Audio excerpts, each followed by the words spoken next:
To Liam Worth, I ask the indulgence of children who may read this book for dedicating it to grown-ups. I have serious reason. He is my best friend I have in the world. I have another reason. This grown-up understands everything, even books about children. I have a third reason. He lives in France where he is hungry and cold. He needs cheering up. If all these reasons are not enough, I will dedicate the book to the children from whom this grown-up grew. All grown-ups were once children, although few of them remember it, and so I correct my dedication to Liam Worth when he was a little boy. Chapter 1. Once I was 6 years old, I saw a magnificent picture in a book called True Stories from Nature about the primal forest. It was a picture of a boa snake in the act swallowing an animal. Here is a copy of the drawing. In the book it said, boa snakes swallow their prey whole without chewing it. After that they are not able to move, and they sleep through the 6 months that they need for digestion.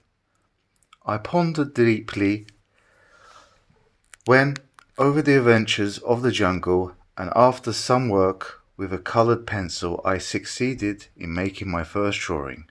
My first drawing, number 1, it looked something like this. I showed my masterpiece to the grown-ups. I asked them whether the drawing frightened them. But they answered, frightened? Why should anyone be frightened of that hat? My drawing was not a picture of a hat. It was a picture of a boa snake digesting an elephant. But since the grown-ups were not able to understand it, I made another drawing. I drew the inside of a boa snake so that the grown-ups could clearly see it. They always needed to have things explained. My drawing number 2 looked something like this. The grown-ups' response this time was to advise me to lay aside my drawings of boa snakes, whether it was from the inside or the outside, and devoted myself instead to geography, history, arithmetics, and grammar.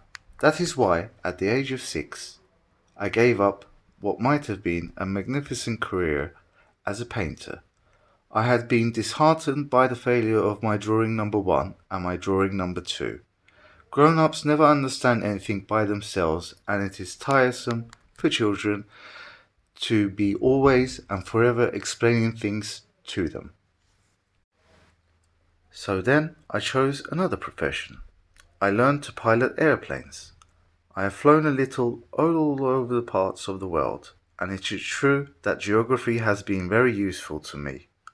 At a glance I could distinguish China and Arizona if one gets lost at night. Such knowledge is valuable. In the course of this life I have had great many encounters with great many people who have been concerned with matters of consequences.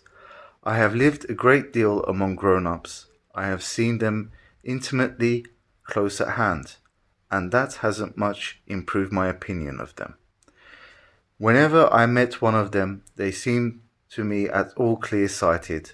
I tried the experiment of showing them my drawing number 1, but when I have always kept to myself.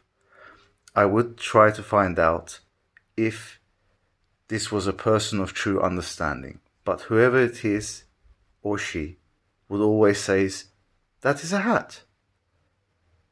Then I would never talk to that person about boa snakes or primal forests or stars.